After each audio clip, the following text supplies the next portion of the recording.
Hello students, आज हम देखने जा रहे हैं कि किरचॉफ वोल्टेज लॉ यानी किरचॉफ सेकंड लॉ में हम लोग जो है साइन कन्वेंशन कैसे लेते हैं। तो आपको पता है कि किरचॉफ वोल्टेज लॉ के अकॉर्डिंग सभी वोल्टेजेस का अलजेब्रिक सम 0 होता है। तो अब जरा हम देखेंगे, इसमें हम या तो क्लॉकवाइज डायरेक्शन में चलते हैं या तो हम एंटी क्लॉकवाइज डायरेक्शन में चलते हैं। सपोज दैट हम क्लॉकवाइज डायरेक्शन में चल रहे थे तो बेटा देखना ये होता है, आपको हमेशा एक की पॉइंट याद रखना है कि अगर आप पॉजिटिव की तरफ चलो लूप में तो पॉजिटिव साइन ले लो, और अगर नेगेटिव की तरफ चलो तो नेगेटिव साइन ले लो, हमेशा याद रखना। तो आप सेल में तो ये नेगेटिव ये पॉजिटिव हो गया, ये नेगेटिव ये पॉजिटिव हो गया, सब जानते हैं। लेकिन रजिस्टर में पॉजिटिव नेगेटिव जानने के लिए क्या करना पड़ेगा? रजिस्टर में पॉजिटिव नेगेटिव जानने के लिए आप जैसे इस तरीके से आप एक बना लिया करिए रजिस्टर। तो आपको पता है अगर करंट ऐसे फ्लो कर रही होती है तो आप ये पॉजिटिव और ये नेगेटिव होगा। करंट हमेशा पॉजिटिव से नेगेटिव तरफ फ्लो करती है। तो अब अगर आप करंट के अपोजिट जा रहे होते हैं तो मतलब पॉजिटिव की तरफ जा रहे हैं, करंट के टुवर्ड्स जा रहे हैं तो आप नेगेटिव की तरफ जा रहे होते हैं। तो अब चलिए शुरू करते हैं।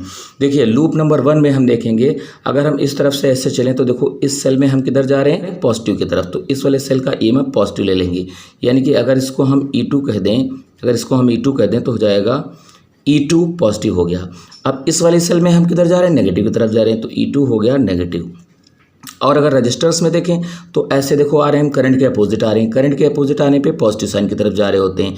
तो यानी इसका प्रोडक्ट, करंट का और रेजिस्टेंस का प्रोडक्ट पॉजिटिव ले लेंगे। करंट क्या है? I1, तो ये हो गया I1 R2 पॉजिटिव हो गया। इसी तरीके से इसमें जब जा रहे हैं तो फिर से करंट के अपोजिट जा रहे हैं, करंट के अपोजिट जाने पे पॉजिटिव साइन होता है, तो इसका प्रोडक्ट यानी करंट एंड रेजिस्टेंस का प्रोडक्ट क्या होगा? पॉजिटिव हो जाएगा, यानी कि I1 R1 क्या हो जाएगा? पॉजिटिव हो जाएगा, और सभी का सम इज इक्वल टू 0।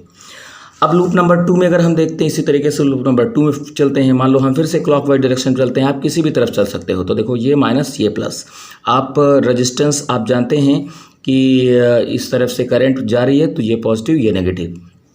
तो अब जरा देखना क्या होगा अगर हम मान लो इस तरीके से क्लॉकवाइज डायरेक्शन में चलते हैं। तो अब ये ईएमएफ देखो, हम ऐसे जाएंगे तो हम सेल में पॉजिटिव की तरफ जा रहे होते हैं, तो सेल का हम साइन पॉजिटिव ले लेंगे, सेल के ईएमएफ का हम साइन पॉजिटिव ले लेंगे। और इस तरीके से अगर हम आएंगे, करंट देखो मान लेते हैं करंट इसमें ऐसे आ रही है, करंट कैसे आ रही है? इस तरीके से करंट आई आ रही है। तो हम अगर ऐसे आ रहे हैं तो अब हम करंट की तरफ आ रहे हैं, तो करंट की तरफ आ रहे होते हैं तो रेजिस्टेंस एंड करंट का प्रोडक्ट नेगेटिव ले लेंगे, यानी IR2 हो जाएगा नेगेटिव IR2। अब इस तरीके से देखो यहाँ पे इस तरीके से फिर जा रहे हैं करंट की तरफ, तो फिर से इनका प्रोडक्ट नेगेटिव ले लेंगे, क्योंकि करंट की तरफ जाने पे हमें नेगेटिव साइन मिलता है। तो हम क्या कर लेंगे? I1 R1 नेगेटिव, और इनका अलजेब्रिक सम 0। तो इस तरीके से हम साइन कन्वेंशन ले सकते हैं। Thank you.